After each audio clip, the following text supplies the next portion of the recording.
ꯂꯥꯛꯂꯔꯦ ꯑꯗꯨꯒꯨꯝꯂꯕ ꯅꯨꯃꯤꯠ ꯑꯗꯨ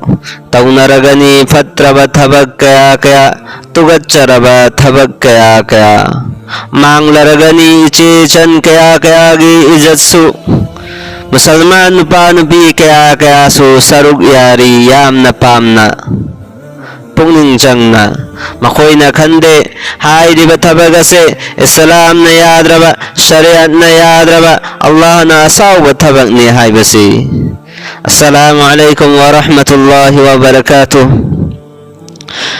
Nusiraba isinanausing ngasigi video asidi Happy New Year hairiba numit asigi matangdani anauba chahi na lakpada dunia masa pummada laydiba miyoy kaya kaya na hairiba numit asida haraw kumhay kaya kaya pangthui haraw ba kaya pangthui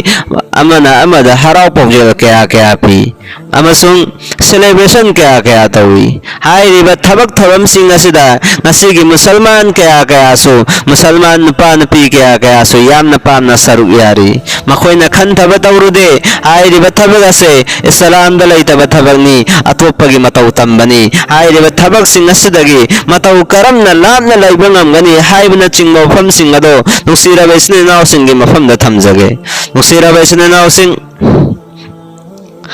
hairiba Happy New Year anauba chahi na lakpada haraw phongdoknariba haraw pujel kaya kaya pinariba celebration kaya kaya tawriba se Nabi Karim sallallahu alaihi wasallam gi matamda tawnarambra natragana huzur sallallahu alaihi wasallam masamagna hairiba numit asigi haraw pujel pirambra natragana haraw phongdoklambra natragana sahabai kiram singna hairiba numit asida amana amada haraw pujel pirambra natragana tabe singna hairiba numit asida sarug yarambra makoy sing aduna hairiba numit asida mako adugumlaba haraw bagi thabak thoram sing adu torambra natragana islam gi luching purel oiriba miwe sing aduna hairiba thabak thoram sing adu da saruk yarambra hairiba wahang sing asigi pakhum sing adudi adugumlaba gyan taraba lausing lairaba makoy sing adudi khangba ngamgani hairiba thabak sing ase islam da laitaba allah gi nabina toramdaba sahaba ikram sing na toramdaba tabi'in sing na toramdaba amasung islam gi luching purel kaya kaya aduna toramdaba thabak ni haina khangba ngamgani hairiba thabak ase atopa gi mitaw tambani atopa jati gi mitaw tambani islam da laitaba thabak ni haibase makoy di khan thaba ngamgani. Nusiraba isinanaw sing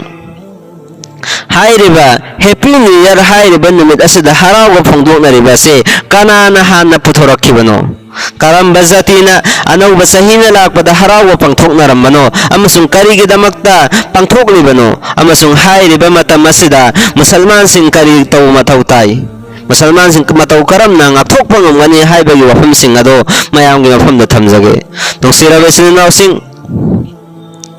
dunia da lairiba jati khudimmak qom khudimmak masa masagi haraw kumhai kaya kaya lai masagi haraw bagi niyam niti tongan tongali haraw kumhai pangthokli bagi maram ama natraga maram ama diloina layeba hairiba haraw kumhai sing asina paujel ama de adumpi afabagi thabak tawhanning bagi apam balaihanba amasung fattaba thabak khudimak tagi thingnaba hairiba haraw kumhai sing asina paujel kaya kaya piri adubo ngasigi miyoy basingna makoy singna olakta miyoy basingna olakta bana maram waraga hairiba haraw kumhai kaya asida ahen ba kaya kaya hapsalli fatraba thabak kaya kaya hapsalli aduna maram waraga haraw kumhai adugi lairamliba hanagi pandamado pungmang heng manghalli dunia asina chakhallakpagi matungina dunia asida jati kaya kaya masing yamai habi jati kaya kaya anaw anauba jati kaya kaya sandorakli anaw anauba firqa kaya kaya oirakli insan miyoy basingna culture amasung art ki minda haraw kumhai anaw anauba haraw kumhai kaya kaya pangthui hairiba sing asigi manungdagi anauba chahi na lakpada haraw kumhai gumna haraw phongdoknariba harawnariba asisu amani. Nusiraba isinanaw sing asing mamakidi hairiba anauba chahi na lakpada haraw phongdoknariba haraw kumhai gumna pangthokliba se Christian sing na hana tawba horakhibani Christian singi hana makoygi hana gi zamana da hana gi matamda anauba chahi na lakpada makoyna haraw kumhai pangthokpagi niyam niti ase makoyda lairammi Makoina harau kumhai asi pangthokli bagi maram adusu makoina hairi madudi makoigi thajabani 25 December asida Hazrat Isa alayhi salatu wassalam pokhi. Hazrat Isa alayhi salatu wassalam pokpagi harau ba phungdok poina makoina 25 December asi Christmas day oina pangthokli. Hairi ba Christmas day asi dunia masa pummada laiba Christian singna adumak pangthoknai. Hairi ba 25 December da makoina harau pangthokna riba do 31 December fawba asumna pangthoknai. Anouba chahina lakpada dunia masa pumbada lairiba miyoi kaya harauba kaya pangthoknai makhoi gi mayumsingda natragana lambi sorokta light kaya thali amasung decoration kaya tawi hairiba mawong matawase makhoi sing aduna 31 December fawba adumak tawraga lay 31 December gi ahing aduda pung baro taba ngairaga lay makhoi sing aduna yamna khorangna pung baro taba ngaiyeba kaigin hai matamda pung baro ek takhibaga 1 January tarik ama oirani anouba chahi oiraklani parmanuna 2024 leire adu pung baro takhibaga 2025 oiraklani hairiba 2025 anouba chahina lakpagi makoina harau pungjil pinana bagi damakta makoi sing aduna yamna khawrangna pung baro taba ngaiba pung baro hek takhibaga makoi sing aduna amada happy new year gi pawjil asi makoina pi hairiba happy new year gi numeda sida adugum laba miyoi kaya na makoi sing aduna cake kaya kaknai amasung program kaya silni dance tawnai isai saknai yu thaknai adugum laba phatraba tawaidraba thabak kaya su tawnai yaba hairiba numit asida adugum laba isijan kaya gi izat sumangeba hairiba numit asida phatraba thabak kaya gi subuthoi hairiba numit asida karigumba amhuba ikaiba khangba thabak amhuba tawdeba aikoina kanagumba amagi mamangda tawbada ikaigadaba thabaksing ado hairiba numit asida ifong na tafong na tawri karigumba amhuba ikaiba yaudana makoina khannai hairiba numit asidi anouba chahini hairiba numit asida aikoina tawningba mongda tawbada karigumba amhuba akaiba leitena adubu ngasigi musalman kaya so hairiba numit asida saruk yari hoi makoina tawbadudi makoigi jati aduda makoigi culture aduda hairiba sigi athingba leiteba makoigi culture ne masana semjaba adu aikoigi dadi Allah tabarak taala na thingbireba sharia na thingeba islam na thingeba sigumlaba thabaksing asidagi lapna leina nabagi damakta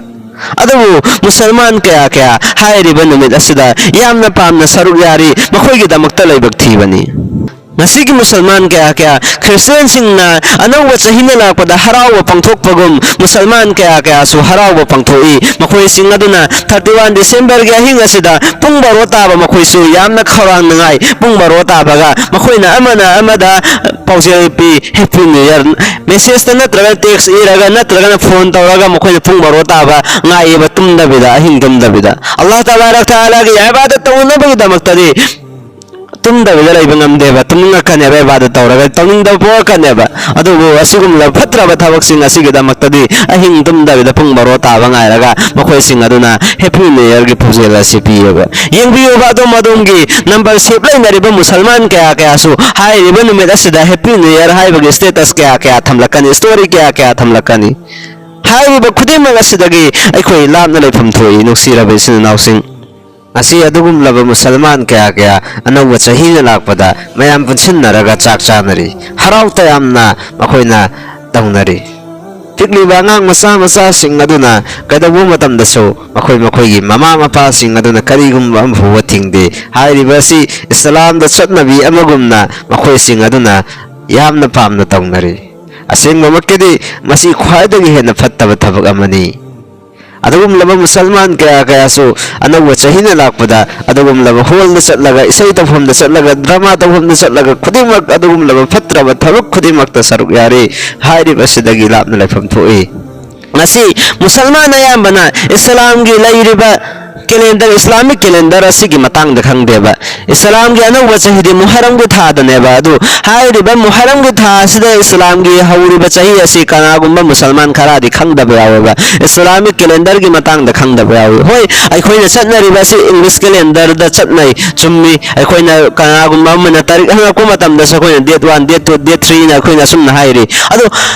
हाइरिबा date अदो Islam मखोइगी calendar अदो चन्नबा मतमदा अकाइबदि लैते तवुमसुंग अखोइगी लैरिबा Islamic calendar अदो सु खंगफम थोएबा नुसिरबा सिनाउसिंग अदुगुमलबा मुसलमान सिंग अदुना अनौबा चाहिना लाकपदा हराव कुमहै क्या क्या पंगथोकलिबा मखोइ सिंग अदुना खंगदे अनौबा चाही अमा लाकपा तारगदि मखोइगी चाही अमा हंथखरबनी हाइबसि हाने चाही कुन मंगा लेरंबदो अनौबा चाहीना लाकपदा चाही कुन तरुक ओइहिगनेबा महाकि पुंसी अदु सुम सुम टेंसलकनेबा अदु हाइरिबा पुंसी असे टेंसलकलगा मतौ करमना नोबा अखोइना हराव पंगथोकदौरिबा अखोइगी सिबगी नक्सलकपगी दमकता अखोइना हराव कुमहै असे पंगथोकलिब्रोबा नत्रगना पुंसी यामना सांखिनि हाइबगी हराव पंगथोकलिब्रा नुसिरबा सिनाउसिंग मतमना सुम सुम चतखिबना मरम ओरगा अखोइगी सिबगी मनाग असिसु अदुक्कि मतिक नक्सलकनी अदुनदि अखोइ हाइरिबा नमित असिदा करि तौ मथौ ताइ हाइबदो अखोइ खंथबम थोकतब्रा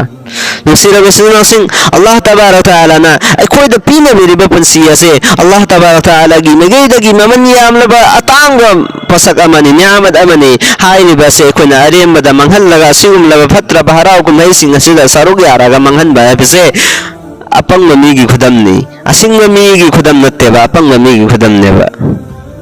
हौख्रबा सही हौख्रबा मतम अदुगुम लबा मतम सिंग अदुदा अखोइना करी सोइखी करी तौखी करी तहौदे हाइबना चिंग सिंग अदो खंधरगा लैरगा अल्लाह तबारक तआला दा अखोइना हौखिबदा गुनाह तौखिबो ओइरे या अल्लाह नहांना कोकथोखि अखोइगी गुनाहदो ना अखोइना हाइबगी महत्ता हाइरिबा नुमित असिदा अतोपा जाति सिंगना तौबगुम अखोइसु असिगुम लबा फत्रबा थबक सिंग असिदा सरुक याबा तारगदि सुखसोय मक्सोयदना नखोइगी नथक्ता अल्लाह तबारक तआला गी अदाब लाखनी हाइबा असिगी अकीबा दो लैगदबनेबा हजरत अब्दुल्लाह बिन मसऊद रदियल्लाहु तआला अन्हु हबीरी मदुदी अइना अदुगुम लबा बसक अमा फोबदा अइना अदुक्कि मतिक यामना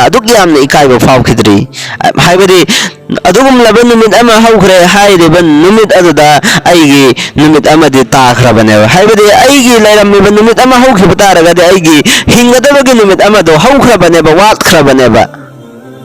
हाइरिबा नुमित अदुदा अइना इबादत तहौदे हाइबगी हजरत अब्दुल्लाह बिन मसऊद रदियल्लाहु तआला अन्हुना मसाना इकाइजबा फावजे अखोइसु फोफम थोएबा अखोइगिना हौख्रेन अखोइगी नुमित अमा हौख्रे चाही हौख्रे अदोइबा तारगदि हाइरिबा चाही सिंग अदुदा अखोइ करम इबादत तहौई करम बा अल्लाह गी यथंग सिंग इनहौई करम बा अल्लाह गी यथंग इनहौदे हाइबना चिंग सिंग असे अखोइना